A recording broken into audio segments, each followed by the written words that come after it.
What's up, everybody? This is Physical Friday, and last week we talked about how to get into this crazy stretch called the lie back quad stretch, where I'm sitting on my ankles, I'm sitting on my knees, so my entire shin is on the ground, and I just simply lay back and touch my shoulders to the ground. When I first saw it, I didn't think there was going to be any possibility that I could ever get to that position.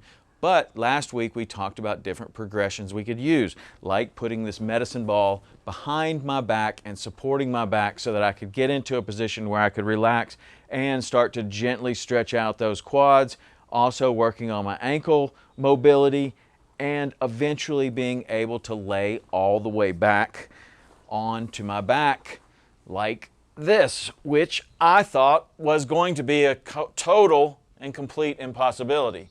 The first time I ever talked to Joe Hippensteel on the phone, he said, "I'm talking to you from the lie back quad stretch." And I found that to be amazing because when I went into the lie back quad stretch, I couldn't breathe and I certainly couldn't talk. And over time, with these progressions, I've gotten better and better and better, more and more comfortable in this lie back quad stretch. All the knee pain that I had has gone away and I'm feeling better than ever. So now the next step is to do something called a reverse Nordic.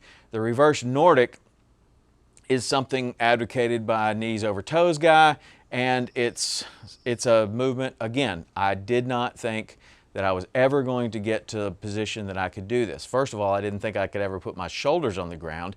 And then a reverse Nordic is where you are laying with your shoulders on the ground, your knees on the ground, and your ankles tucked back under your knees, and you rise up like some kind of zombie rising from the dead, using your hip flexors, your core, and rising up.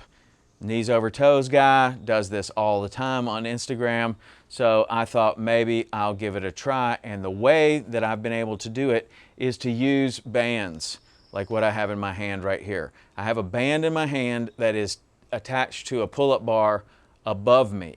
This is a big deal because it's going to help me to get out of the bottom position and into the upright position. When I'm doing this, I can then go with a lighter and lighter and lighter band until I need no band at all. So I'll show you what it looks like. We're in a position where I'm sitting on my knees, my ankles are tucked under my butt, and I'm on my knees in kind of a sitting position here. I'm going to lay back with this band in my hand, and I'm going to lie back all the way until my shoulders will touch the ground. Okay, so now I'm all the way back, and if I'm super flexible, my knees are touching the ground, my shoulders are touching the ground, and I'm going to use this band to help me to rise up to a standing position on my knees.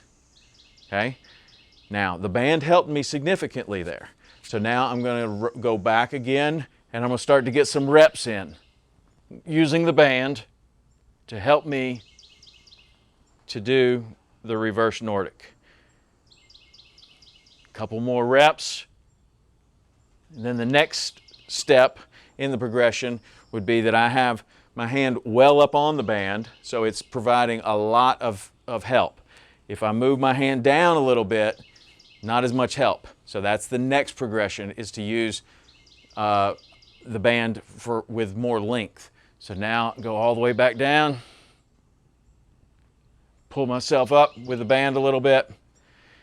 The next progression would be to use a lighter and lighter band until you can get to the point, let's see if I can do this, where you can do a reverse Nordic without a band at all.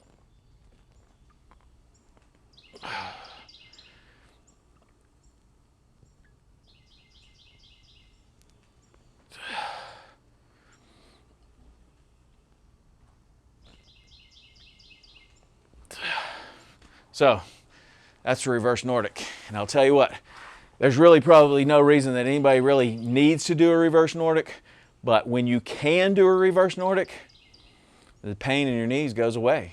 And it's because you're building strength throughout your quads, your knee, your hip flexors, your core, and apparently that contributes to knee pain, because once I got to the place where I could do this, knee pain just went away. So that's how you use bands to get to the point of being able to do a reverse Nordic. It's a very advanced position. So if you can't do it, then just work on that lie back quad stretch.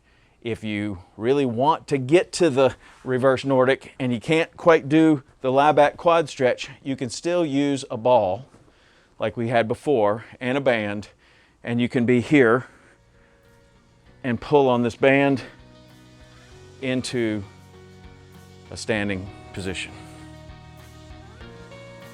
Okay? So wherever the limiting factor is, whether it's strength getting up or it's going back, you can either use the ball or the band or a combination of both. All right, that's Physical Friday. We'll see you next week.